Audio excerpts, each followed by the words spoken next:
بڑی تقریریں آپ نے بھی سنی، ہم نے بھی کی، اور علماء بھی کرتے ہیں، آپ بھی سنتے ہیں، اللہ سب کو جزا دے۔ لیکن کیا آج کے اس اجتماع میں آپ یہ عزم کر سکتے ہیں کہ جو سنیں اس پہ عمل کریں گے؟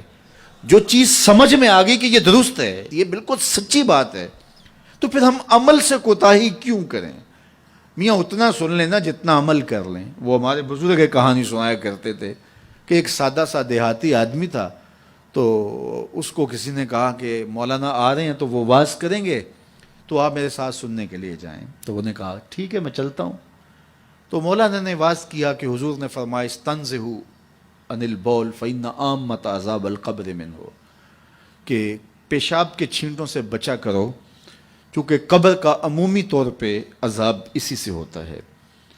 تو کہتے ہیں کہ انہوں نے ساتھ طریقہ بھی یہ بتایا کہ نرم جگہ پہ پیشاب کیا کرو، اس وقت یہ واش روم اس طرح کے تو ہوتے نہیں تھے، تو نہیں تو تھوڑی سی ریت اپنے ساتھ رکھ لیا کرو، جہاں کہیں سخت جگہ ہو اور آپ کو حاجت ہو تو وہاں تھوڑی سی ریت ڈال لی تاکہ چھینٹے نہ اڑیں اور آپ کو تکلیف نہ ہو۔ تو یہ اس پہ انہوں نے سارا زور دیا، اور گفتگو اس عنوان سے تھی۔ مجلس ختم ہوئی، واپس آئے تو بات بھی ان کی سمجھ میں آئی، یار ان سے عذاب قبر ہوگا، اور یہ مولانا تو نہیں کہہ رہے، یہ تو اللہ کے رسول کا فرمان سنا رہے ہیں، تو یہ بات تو ٹھیک ہے۔ تو انہوں نے سفر میں اپنے ساتھ ریت رکھنا شروع کر دی، 2-4 کلو ریت اپنے ساتھ رکھتے۔ تو 8 دن کے بعد وہ پھر آ گئے، تو کہنے لگے کہ وہ حضرت مولانا پھر آ رہے ہیں کوئی، تو آئے، ان کا خطاب سننے چلنا ہے۔ وہ کہنے لگے میں ابھی 4-5 کلو وزن اٹھا سکتا ہوں، عادی ہو جاؤں گا تو دوسرا خطبہ سن لوں گا، لیکن ہم تو روز، وہ کئی لوگوں کی عادت ہوتی ہے کہ دوپہر کو یہاں سننا، شام کو وہاں، دوپہر پھر نمبر بھی لگاتے ہیں تقریروں کے، فلاں مولوی نے زیادہ اچھی کی، اس نے تو بہت زیادہ اچھی کی۔ وہ جج بنے ہوتے ہیں اور نمبر لگا رہے ہوتے ہیں۔ کانوں کے چسکوں کے لیے حضور کے فرمان نہ سنو، روحوں کے قرار کے لیے حضور کے فرمان سنو۔ حضور کے دین کو جو ہے وہ انٹرٹینمنٹ نہ بناؤ کہ ٹھیک ہے وہاں بڑا چسکا آتا ہے، فلاں بڑا سرور دیتا ہے، لیکن یہ طے ہے کہ ہم نے زندگی اسی طرح گزارنی جس طرح ہم گزار رہے ہیں۔ ایسا نہ کرو، اپنا نقصان کرو گے۔ یہ زندگی اللہ کی امانت ہے، روز روز نہیں ملتی، آج گزر گئی تو کل یہ وقت ہاتھ سے نکل گیا۔ یہ عزم کرو، جو سنو، اور اگر آپ کو یقین ہو کہ جو کہا جا رہا ہے وہ سچ کہا جا رہا ہے تو پھر ہمارے پاس کوئی دوسرا راستہ ہی نہیں ہے اس پر عمل کرنے کے علاوہ۔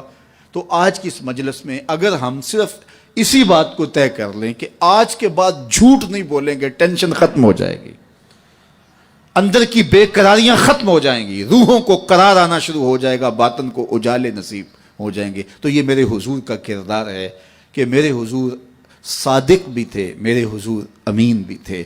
حضور کا یہ اسوہ، حضور کا یہ بتایا ہوا طریقہ، حضور کا یہ عمل اور حضور کا خوبصورت رویہ میں اور آپ اپنی روحوں میں اتارنے کی کوشش کریں۔ اس کا طریقہ کیا ہوگا؟